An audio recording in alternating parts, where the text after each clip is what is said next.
bulsa ka. Bulsa, Pag bulsa. nakabarong ganyan eh. Yan. Yan ang papa. Okay. Okay. Yan ang forma. Konting ganyan. Yan. Ha? Okay. Para nakagayon. Tinatawag ka na. Ganyan. Okay? Okay. Parang nagalaw. Huwag kang hinga. Okay. Nangingitim na. Okay. Pwede kang Ikaw, humigaw. ano ang gusto mong maging paglaki mo? Doktor. Doktor. Yan ang forma ng doktor. Okay. Mhm. May siya. May problema ka? Wala naman. Ayos ka lang. Bakit doktor gusto? Dati ko po, doktor. Tatay mo, doktor. Nanay mo. Pasyente.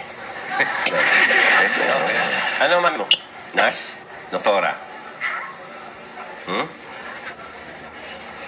May nanay ka. Natural meron. Baka nga. Ay, oo. Anong ginagawa ni Mami?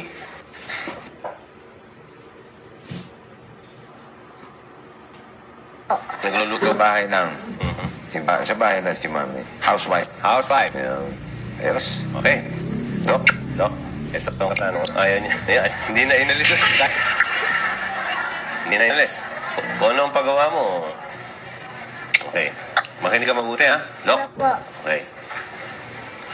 Kunyari, ayaw kang pahiramin ng kapatid mo nung bagong laruan na niregalo sa kanya ng ninong at ninang niya.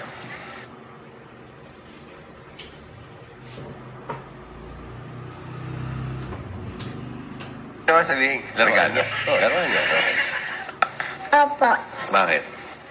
Ayaw bigay sa akin ng daluan eh. Ano gagawin mo? Magagalit ka? Opo. Paano ka magalit? Paano ka ba magalit? Ano ginagawa mo pag nagagalit ka? Sumisigaw ka? Sumisigaw ka, umiiyak ka, Ano? nagdadabog ka. Sisigaw. Sumisigaw pa paano? Paano ka sumigaw? Kunyari, ayun ang kapatid mo, yun. Ayaw bigay yung pagkain. Anong iba sigaw yun. Paano sisigaw? Sampol.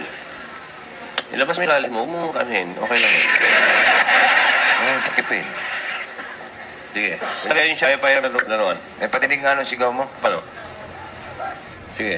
Hoy! Hoy! Hoy! Hoy! Ako nakukulat sa'yo eh. Parang ganun. Ano?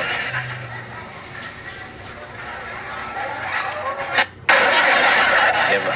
Ako, hindi ako titigil. Hindi ko napakarinig. Isang sigaw lang. Parang awam lang. Nang matapos na tayo, please. Sige, sumigaw ka. Isang sigaw.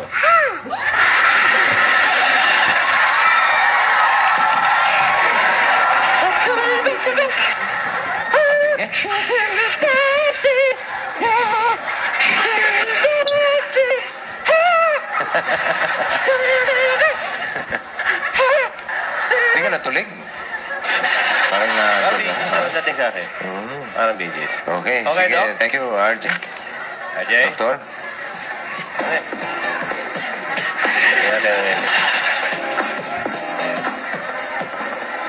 Nilokot. Paloko eh. Tako ba sa duya? Yan. Eh?